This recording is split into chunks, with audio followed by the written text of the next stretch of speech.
انس بن مالک رضی اللہ تعالی عنہ بیان فرماتے ہیں کہ ایک بندہ رسول اللہ صلی اللہ علیہ وسلم کے پاس آیا اور اس نے آ کر کہا، اے اللہ کے نبی، گدھے ذبح کر کے کھا لیے گئے، فنا کر دیے گئے۔ آپ نے خاموشی اختیار کی۔ پھر ایک آنے والا آیا، اس نے دوبارہ پھر آ کر کہا رسول اللہ صلی اللہ علیہ وسلم سے، گدھے وہ کھا لیے گئے، فنا کر دیے گئے، ذبح کر دیے گئے۔ آپ پھر خاموش رہے۔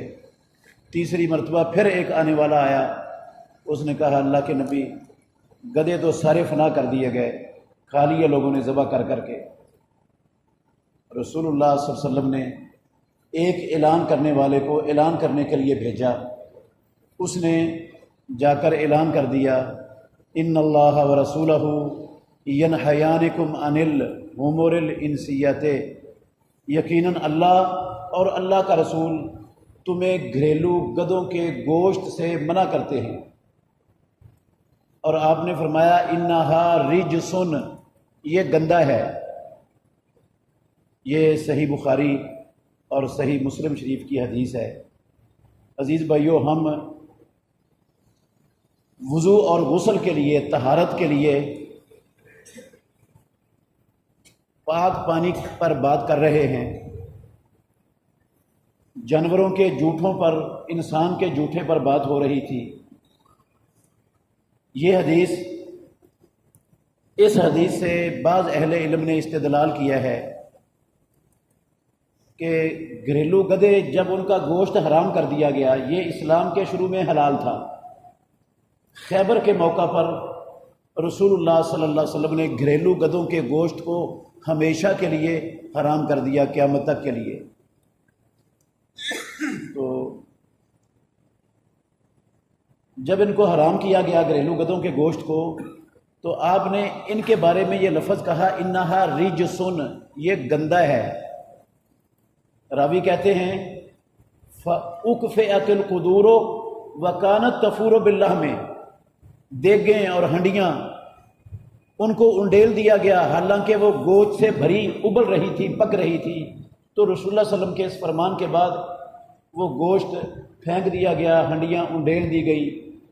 کسی نے بھی اس گوشت کا ایک لقمہ بھی استعمال نہیں کیا رسول اللہ صلی اللہ علیہ وسلم کے اس اعلان کے بعد۔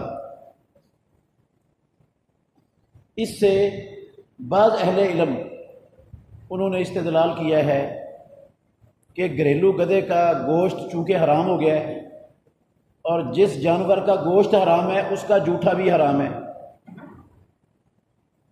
تو یہ اللہ کے نبی نے اس کو رجسن بھی کہا ہے، گندہ کہا ہے۔ لہٰذا وہ اگر گھریلو گدھا یا کھچر وغیرہ وہ کسی پانی سے پانی پی لیں تو وہ پانی طہارت کے قابل نہیں رہتا، اس سے طہارت حاصل نہیں ہو سکتی، وہ پانی پلید ہو جاتا ہے، تو وہ طہارت کے لیے کفایت نہیں کرتا۔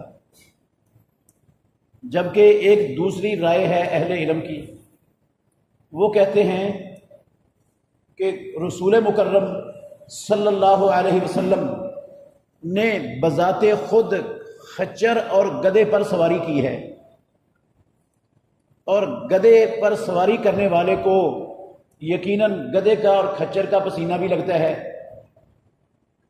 تو اگر پلید ہوتا تو رسول مکرم صلی اللہ علیہ وسلم ضرور بالضرور اس کی وضاحت کر دیتے، کیونکہ رسول اللہ صلی اللہ علیہ وسلم کے زمانے میں، صحابہ کے دور میں، گدھے کو اور خچروں کو سواری کے لیے استعمال کیا جاتا تھا، اور یہ استعمال ہوتی تھی۔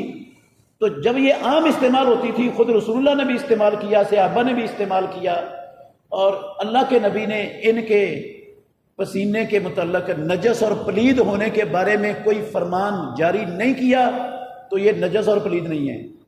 اگر نجس ہوتا تو یہ ایک ضرورت تھی معاشرے کی، لوگ استعمال کرتے تھے۔ اللہ کے نبی بتا دیتے بھی گھوڑے کو، اپنا گدھے اور خچر کو استعمال کرنا ہے تو اس کے بعد اپنے کپڑے دھو لینے ہیں، کپڑے آپ کے پلید ہو جائیں گے اس کے پسینے سے۔ چونکہ یہ ان کا استعمال ہوتا تھا، رسول اللہ نے استعمال کیا ہے، اور جو گدھے اور خچر کو پالنے والا ہے وہ اس کے پسینے سے اور اس کے لعاب وغیرہ سے بچ بھی نہیں سکتا، مشکل ہے اس کے لیے بچنا۔ تو کہتے ہیں اس لحاظ سے وہ بلی کے مشابہ ہو گیا ہے۔ بلی بھی تو حرام ہے نا، بلی کا جھوٹا پاک ہے اس کے حرام ہونے کے باوجود۔ تو اللہ کے نبی نے جو اس کی وجہ اور علت بیان کی ہے، انہا من الطوافین علیکم ومن الطوافات، کہ یہ بلی گھومنے والی چیزوں میں سے ہے، تو اس کی وجہ سے اگر برتن یا چیز پلید ہو جائے تو امت پر مشقت پڑ جائے گی، مشکل ہو جائے گی ان کے لیے۔ تو امت کو مشقت اور مشکل سے بچاتے ہوئے رسول اللہ صلی اللہ علیہ وسلم نے یہ کہہ دیا کہ اس کا جھوٹا پلید نہیں ہے۔ تو یہ دوسری رائے رکھنے والے اہل علم وہ یہ کہتے ہیں کہ یہ چونکہ استعمال ہوتا ہے، استعمال کرنا جائز ہے، رسول اللہ صلی اللہ علیہ وسلم نے استعمال کیا، صحابہ نے استعمال کیا، اور اس سے بچنا یہ مشقت اور دقت اور مشکل کا ذریعہ ہے، سبب ہے۔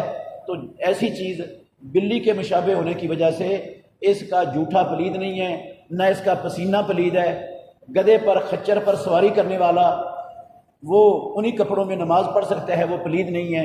اور گدھے اور خچر کا جھوٹا پانی، اگر کوئی اور نجاست اس کے اندر نہیں گری ہوئی تو اس سے وضو بھی ہو سکتا ہے، اس سے غسل بھی ہو سکتا ہے، اس کا جھوٹا نجس اور پلید نہیں ہوتا، جس طرح کہ بلی کا جھوٹا نجس اور پلید نہیں ہوتا۔ اور جو حدیث پہلے قول والوں نے بخاری اور مسلم کی اس سے استدلال کیا ہے رجسن کے لفظ سے، تو یہ دوسرے قول والے علماء کہتے ہیں رجس کا معنی گندا ہوتا ہے، رجس کا معنی نجس پلید نہیں ہوتا، ناپاک نہیں ہوتا۔ ہر گندی چیز ضروری نہیں ہے کہ وہ پلید بھی ہو اور ناپاک بھی ہو، گندی چیز ہو سکتی، ہر نجس وہ گندی ہوتی ہے، لیکن ہر گندی چیز اس کے لیے نجس ہونا ضروری نہیں ہے۔ اس لیے جو ہے نا اس رجسن کے لفظ سے یہ کہنا کہ یہ ناپاک ہے، اس کا جھوٹا، یہ استدلال کمزور ہے، رجس کے لفظ سے استدلال کرنا کمزور ہے۔ اللہ تعالیٰ نے قرآن مجید میں شراب کو اور اسی طرح پانسے کے تیروں کو اور آستانوں پر ذبح کرنے والے کیے ہوئے جانوروں کو، سب کو اللہ نے رجس کہا ہے، من عمل الشیطان، انما الخمر، جوئے کو بھی رجس کہا ہے، شیطانی عمل کہا ہے۔ تو رجس کا معنی اگر پلید ہو تو یہ تیر بھی کیا پلید ہو جائیں گے؟ یہ جوئے کا عمل، یہ کیا، یہ جو نوٹ ہے وہ بھی پلید ہو جائیں گے، جو جوا کھیلا جاتا ہے جس چیز کے ساتھ۔ تو رجس کا لفظ بولا ہے اللہ نے ان کے لیے۔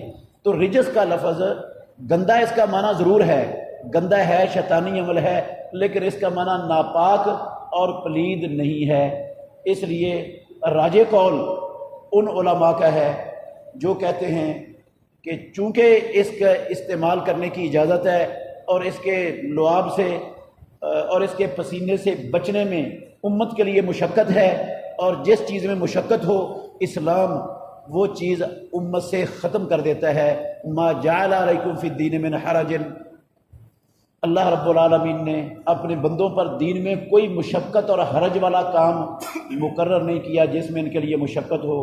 تو اس بنا پر راجح قول یہی ہے کہ گدھے اور خچر کا جو جھوٹا پانی ہے وہ نجس اور پلید نہیں ہوتا، اس سے طہارت حاصل ہو سکتی ہے۔ واللہ تعالی اعلم۔